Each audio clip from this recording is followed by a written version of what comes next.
In the news tonight, talks go on with parliamentary blocs for another day in an attempt to agree on the next Prime Minister.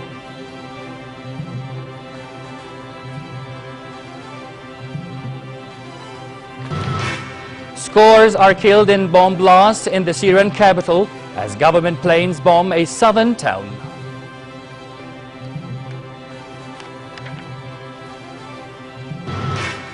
And Jewish settlers rampage through a West Bank village and clashes erupt at an Israeli jail. Good evening and welcome to a new edition of the news. Here are the details. Royal Court Chief Faiz Al-Tarawna held more talks in a lengthy dialogue with MPs to agree on the next Prime Minister. Tarawna met with the 18-member Al-Wa'ad Al-Hurr or Free Pledge bloc headed by Deputy Amjad Al-Majali at Basman Palace. Majali said his bloc seeks to forge ahead with the comprehensive reform program in line with His Majesty the King's vision. In a meeting with the Royal Court Chief, Al-Wifaq or Accord bloc, which has 18 parliamentary seats, proposed that incumbent Prime Minister Abdullah Mansour retains his post. Tarawna said the King awaits much to be done by the new House, adding that His Majesty has been keen to bring lawmakers in the process of selecting the Prime Minister and putting together his ministerial team. Tarawna added he would pass lawmakers' views and proposals to the King in a transparent manner. Tarawna stressed a partnership and close cooperation between executive and legislative authorities as a key pillar of political stability. Foreign Minister Nasser Judi updated Palestinian President Mahmoud Abbas on Jordanian-led efforts to kickstart the Middle East peace process. He said Jordan is seeking to launch serious negotiations between Palestinians and Israelis, leading to a sovereign Palestinian state on June 4, 1967 borders as stipulated by international resolutions and terms of reference. Judi said Palestinian statehood is a Jordan national interest. The minister also briefed Abbas on the outcome of His Majesty the King's visit to Russia, where he held talks with Russian President Vladimir Putin on the regional issues. Abbas stressed the strong ties between Jordan and Palestine and praised the King's support for the Palestinians' negotiating stance. Foreign Minister Nasser Judi also met visiting UN Secretary General for Humanitarian Affairs Valerie Amos to discuss Syrian refugees. They talked about the humanitarian impact of the Syrian crisis on Jordan that put enormous pressures on the kingdom's limited resources as it continues to take in Syrian refugees and provide services to them. Amos commended Jordan's humanitarian role in receiving hundreds of thousands of refugees. She pledged UN support to the kingdom to help it cope with the influx.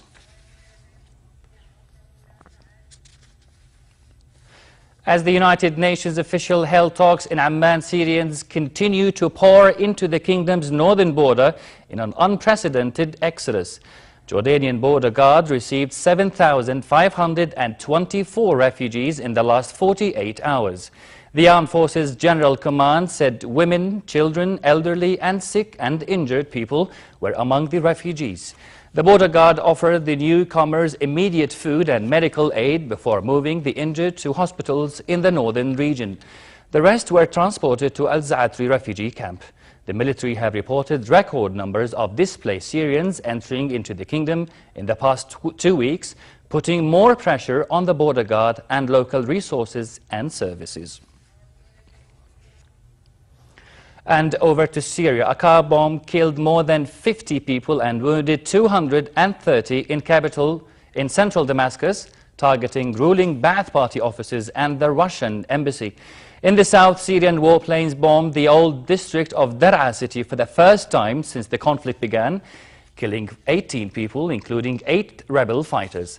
Russia and UN envoy Lakhdar al-Ibrahimi are hoping to host the conflict parties for peace talks.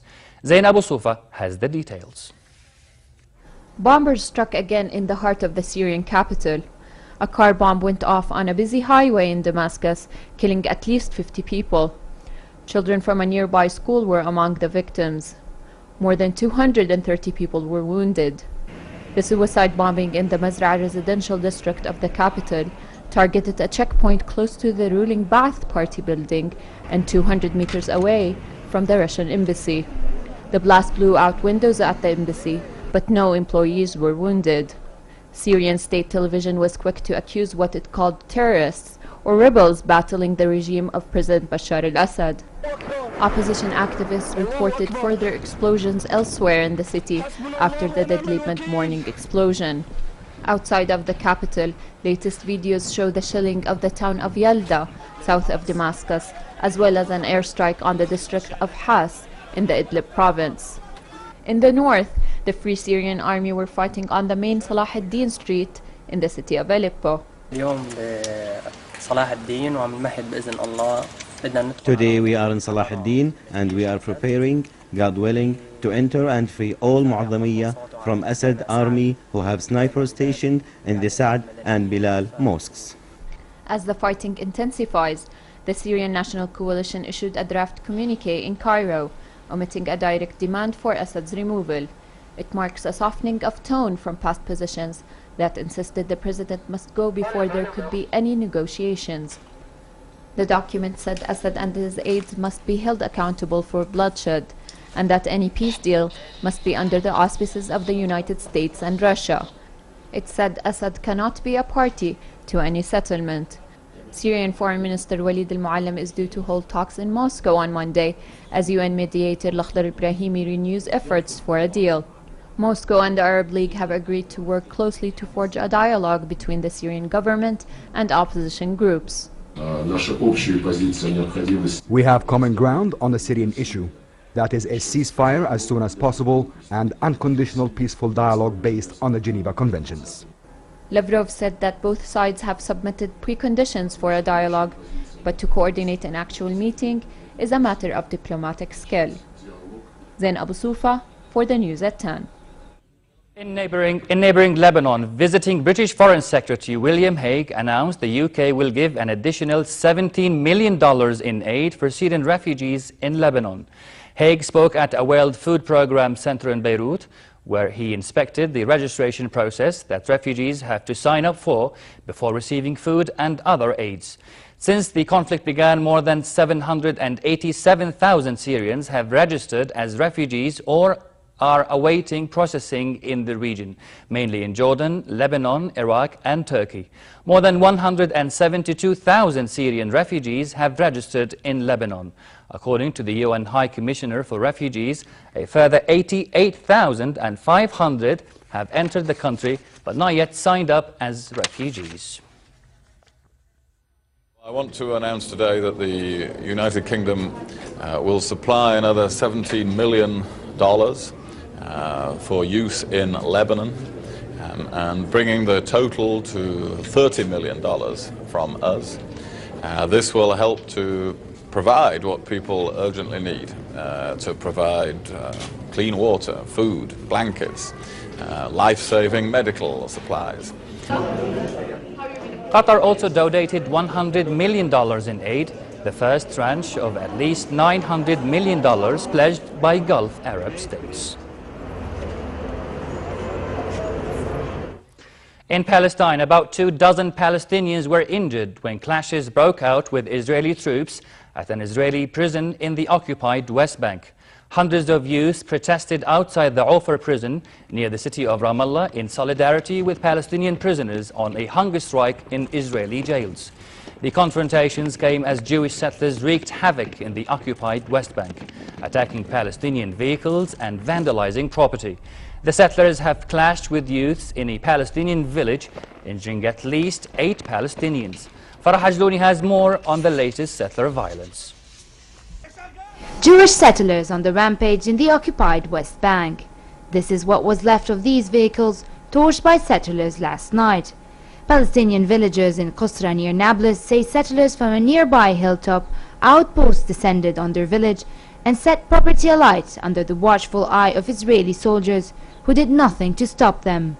But the Israeli military said it had received a complaint and is now investigating the incident. At least 6 cars were torched, some of them were completely burned. Buildings and homes were also damaged. The latest attacks followed clashes between armed settlers and stone-throwing villagers in which 8 Palestinians were injured. Ghassan Douglas, a local leader of non-violent resistance against settlements, said the overnight vandalism followed clashes that erupted between settlers and residents of the Palestinian village. The village of Qusra has been suffering attacks by settlers for a long time. Yesterday, the Israeli occupation authorities broke an electricity line in the village and there were clashes. 8 people were injured and are now in hospital. After midnight, there was an attack on the village by settlers who burned 6 cars owned by residents of Qusra, and the residents of the village are angry. Palestinians across the occupied territories have repeatedly complained about recurring settler violence, mainly torching mosques, cutting down trees, and attacking people and property. All Israeli settlements are illegal under international law. There are now about 400,000 settlers in the West Bank, with a further 200,000 living in occupied East Jerusalem, which the Palestinians claim as their capital city. Farah Ajlouni for the news at 10. And over to Tunisia, where outgoing Prime Minister Hamadi Jebali has refused to head the next government. His Islamist Ennahda party said it will name a replacement this week. Jebali, who is Secretary General of Ennahda, resigned on Tuesday after his plan for a political technocrat cabinet to prepare for elections collapsed. Jebali faced opposition from within his party and its leader, Rashid al-Ghannouchi. The assassination of secular opposition leader Shukri Bil'eid on February 6th plunged Tunisia into its worst political crisis since the Arab Spring. The killing sent protesters flooding into the streets, exposing the deep rifts between Tunisia's empowered Islamists and their liberal and secular opponents. Jebali had proposed a technocrat cabinet to replace his Ennahda-led coalition, which included 2 secular parties, to save the country's new democracy and ailing economy from further strife.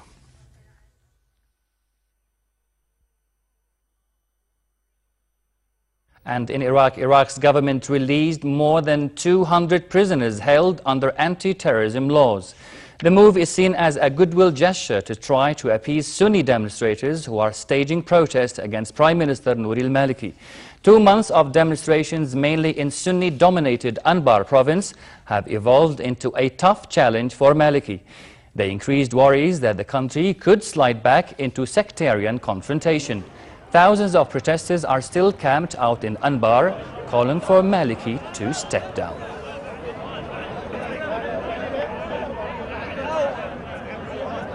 In Mali, French and Malian troops fought rebels on the streets of the major town of Gao. A car bomb also exploded in Kidal, killing 2, as fighting showed little sign of abating weeks before France plans to start withdrawing some forces. French and Malian forces fired at the mayor's office with heavy machine guns after Islamists were reported to have infiltrated the Niger River town during a night of explosions and gunfire. Last month, French troops dispatched to root out rebels with links to Al-Qaeda swiftly retook northern towns. But they now risk being bogged down in a guerrilla warfare as they try to help Mali's army to counter bombings and raids. And to the latest in the NBA in our sports outlook, Cleveland Cavaliers succeeded in beating New Orleans Hornets in Ohio. It was a big night for Cavaliers star guard Kyrie Irving after he scored 35 points to his team, of which 20 points in the 4th quarter of the match. In the 3rd quarter, Hornets big man Robin Lopez scored with a hook shot that gave New Orleans the edge 44-43. Lopez scored 15 points before fouling out. But Irving made a steal, scored with a dunk that gave the Cavaliers a 9-point edge, 63-54. Barcelona lost to AC Milan 2-0 in the Champions League. Barca's midfielder Xavi commented his team had received the best news of the year after defender Eric Abidal had been cleared to play after almost a year out after undergoing a liver transplant. Despite their failure to score for the 2nd time this season, La Liga leaders Barcelona dominated the first half. They dominated first half possession in a typical fashion. But they struggled to get past Milan's 2 lines of 4 defenders and ended up strangled by Milan in a surprise defeat. Finally, a look at the weather. A cold night with moderate to brisk winds. Tomorrow, a slight rise in temperature is expected with relatively warm conditions across the kingdom. Winds will be brisk, blowing dust in eastern and southern areas with a chance for scattered showers in the north. The Gulf of Aqaba should expect a relatively cold night and a warm day tomorrow with a high of 28 degrees Celsius. Winds will be brisk and dusty and seas choppy. Next are the lows and highs for tonight and tomorrow.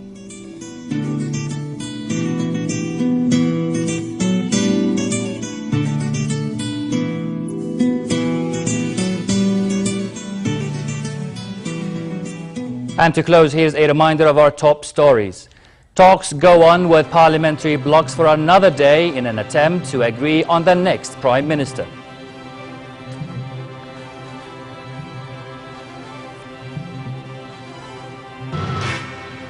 Scores are dead in bomb blasts in the Syrian capital as government planes bomb a southern town.